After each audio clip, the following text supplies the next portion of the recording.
Hello guys, আজকে চলে এসেছি আমাদের নতুন রেসিপি নিয়ে। আজকে বানাচ্ছি আমরা ডিম দিয়ে রুটি।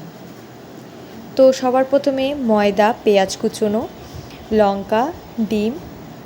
আমি নিয়েছি হাঁসের ডিম, তোমরা দুটো ডিম নিতে পারো মুরগির। একটু তাওয়াটা গরম করে নিচ্ছি।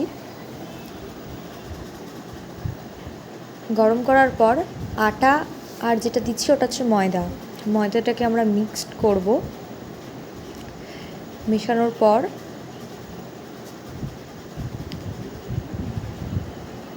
ডিম দিয়ে দেব। এটা হাঁসের ডিমটাকে একটু ফেটিয়ে নিব। ডিমটা ভালো করে ফাটিয়ে নেওয়ার পর একটু ময়দা আর আটার যে মিশ্রণটা আছে ওখানে একটু তেল দিয়ে দেব। দিয়ে এইদিকে আমরা যে প্যানটাতে গরম বসিয়েছিলাম সেখানে তেল দিয়ে দেব। তেলটা ততক্ষণে গরম হবে। এইদিকে কুচনো পেঁয়াজ, লঙ্কা ওটা দিয়ে দেব আটা ময়দার মিশ্রণে। তারপর ডিমটা যেটা ছিল ডিমটাও দিয়ে দেব। দেওয়ার পর সামান্য লবণ স্বাদ মতো দেবেন।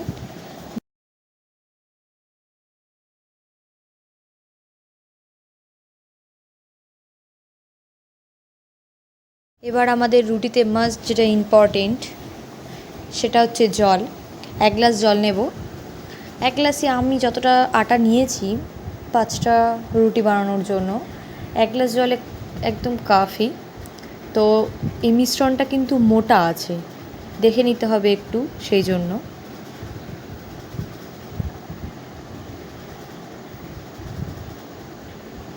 একটু দেখুন, এই যে মিশ্রণটা কিন্তু মোটা আছে, এখনও বুঝতেই পারবেন।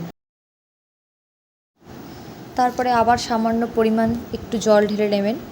জল ঢেলে নেওয়ার পর যখন দেখবেন মিশ্রণটা পাতলা হয়ে গিয়েছে তখন গরম করতে দেবেন। গরম করে এই ঠিক গোল করে ঠিক ছেড়ে দেবেন।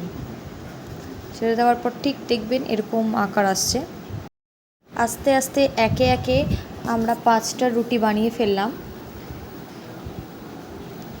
দেখে নিন, রুটিগুলো ঠিক এরকম হবে। যাতে ভিতরটা কাঁচা না থাকে একটু ভালো করে কড়াভাবে লালভাবে ভাজবেন।